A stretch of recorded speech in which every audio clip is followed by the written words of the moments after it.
Assalamualaikum warahmatullahi wabarakatuh. Saya Femi Zulkarnain dengan NPM 2252011201. Pada kesempatan ini saya akan menjelaskan mengenai profesionalitas dan kode etik penuntut umum telaah atas pelanggaran dalam kasus Jaksa Pinangki sebagai penyelesaian dari tugas etika profesi hukum. Yang pertama, latar belakang. Korupsi merupakan kejahatan luar biasa yang tidak hanya merugikan keuangan negara, tapi juga merusak kepercayaan publik terhadap institusi pemerintah, termasuk lembaga penegak hukum. Ketika seorang jaksa terlibat dalam kasus korupsi, seperti yang terjadi pada Jaksa Pinangki Sirna Malasari, kritis kepercayaan tersebut semakin dalam. Jaksa Pinangki terlibat dalam kasus suap, pencucian uang, dan pemufakatan jahat dalam pengurusan fatwa untuk Joko Chandra.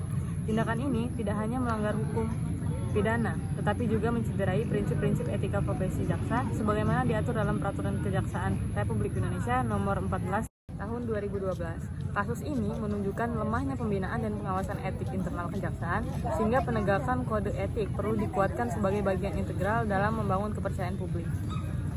Pada kesempatan kali ini yang menjadi masalah pembahasan adalah bagaimana prinsip dasar dalam kode etik jaksa menurut Peraturan Kejaksaan Nomor 14 Tahun 2012. Yang kedua, apakah tindakan Jaksa Pinangki melanggar ketentuan dalam kode etik tersebut? Dan yang terakhir, apa dampak normatif dan institusional dari pelanggaran etika oleh jaksa terhadap integritas profesi dan kepercayaan masyarakat? Pada pembahasan kali ini mengenai profesionalitas dan kode etik penuntut umum telaah atas pelanggaran dalam kasus Jaksa Pinangki. Pembahasan akan membahas yang pertama ada prinsip dasar kode etik jaksa, kemudian yang kedua ada pelanggaran etik Jaksa Pinangki, dan yang terakhir adalah dampak pelanggaran etik yang dilakukan oleh Jaksa Pinangki sendiri. Berikut penjelasan pada pembahasan kali ini. Yang pertama, prinsip dasar kode etik jaksa. Kode etik jaksa bertujuan menjaga integritas, martabat, dan profesionalitas jaksa sebagai aparat penegak hukum.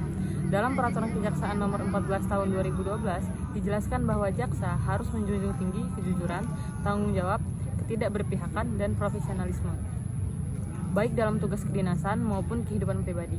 Pasal 7 secara tegas melarang jaksa menerima hadiah, menyalahgunakan jabatan, atau melakukan pemufakatan melawan hukum.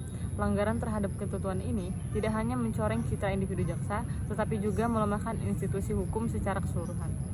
Yang kedua, pelanggaran etik Jaksa Pinangki.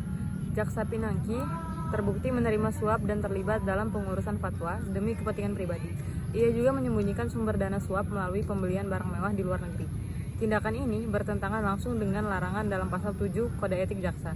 Menurut sejumlah kajian, pelanggaran semacam ini terjadi karena lemahnya pengawasan internal, sistem rekrutmen yang kurang berbasis integritas, serta adanya celah dalam sistem pembinaan profesi yang masih longgar.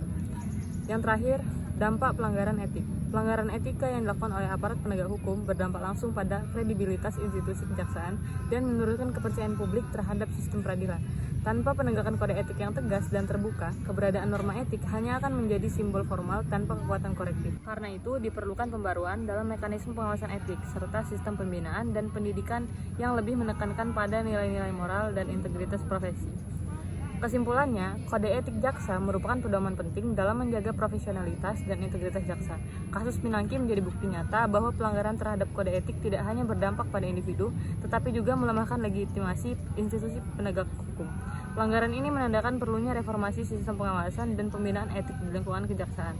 Penegakan etika harus dilakukan secara serius, tegas, dan transparan agar institusi hukum dapat tetap dipercaya oleh publik dan menjalankan fungsinya secara bermartabat.